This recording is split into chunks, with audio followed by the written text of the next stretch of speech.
شاہ جی خطاب کرتے ہوئے فرماتے ہیں، گزشتہ سال قاضی احسان احمد شجاع آبادی حج بیت اللہ کو تشریف لے گئے۔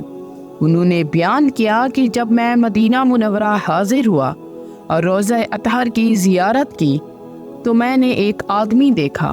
اس نے حضرت محمد صلی اللہ علیہ وسلم کی قبر مبارک کی زیارت کر کے حضور پر صلاۃ و سلام بھیجا، اور ابو بکر و عمر کی قبروں کی زیارت نہ کی اور نہ ان کو سلام پیش کیا۔ میں نے اس کو کہا کہ بھائی یہ کیوں؟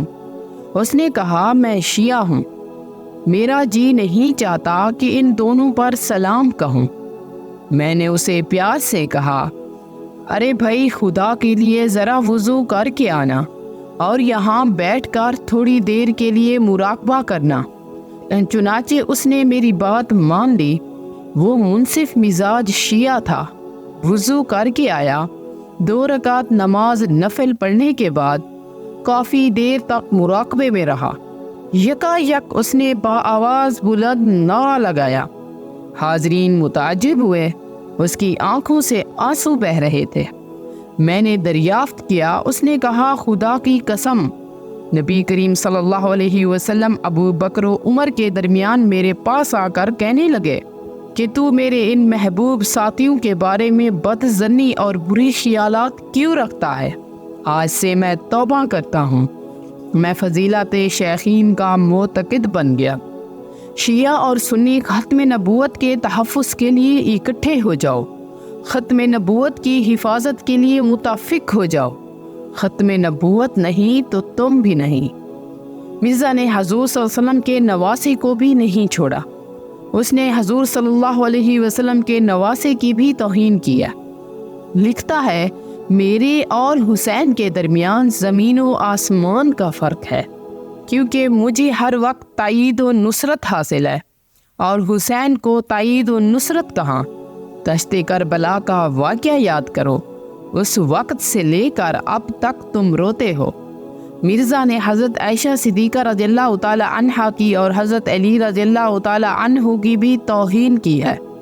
شیعہ کو مخاطب کر کے کہتا ہے، پرانی خلافت کا جھگڑا چھوڑ دو، اب نئی خلافت لو، یعنی مرزا کی خلافت۔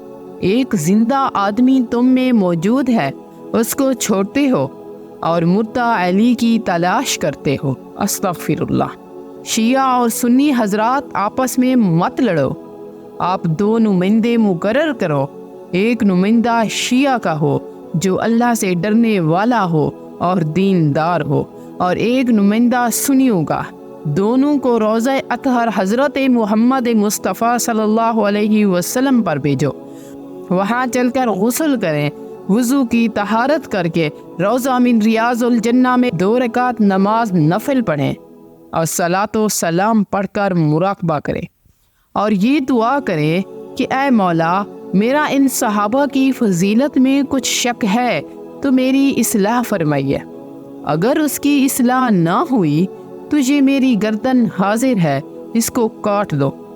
دعا کرو کہ اللہ تعالیٰ شیعہ سنی بھائیوں کے جھگڑوں کو ختم فرما دے۔ انگریز تو چلے گئے مگر دم باقی ہے۔ چھپکلی کا قصہ ہے کہ چھپکلی کو مارا جائے تو وہ مر جائے گی، مگر اس کی دم دیر تک حرکت کرتی رہے گی۔ یہ مرزائی برطانیہ کی دم ہے، انہوں نے آج تبلیغ نہیں کی، اغوا مچا دی ہے۔ مولانا محمد علی صاحب جلندری فرماتے ہیں کہ مرزائیوں نے اغوا کا نام تبلیغ رکھ دیا ہے۔ آخر میں ایک بار پھر سے کہتا ہوں، لا کی تلوار لو اور میدان میں نکلو، لمبے قصے چھوڑ دو، 2 حرفی گل مکانی۔ اگر ساری رات اس مسئلہ ختم نبوت پر بولتا رہوں تو اس مسئلے کا حق ادا نہیں کر سکتا۔ یہ ایک لمبی داستان ہے، راتیں ختم ہو جاتی ہیں مگر مسئلہ ویسے کا ویسا رہ جاتا ہے۔ شب وصال بہت کم ہے آسمان سے کہو، کہ جوڑ دے کوئی ٹکڑا شب جدائی کا۔ وما علینا الا البلاغ المبین۔ السلام علیکم ورحمۃ اللہ وبرکاتہ۔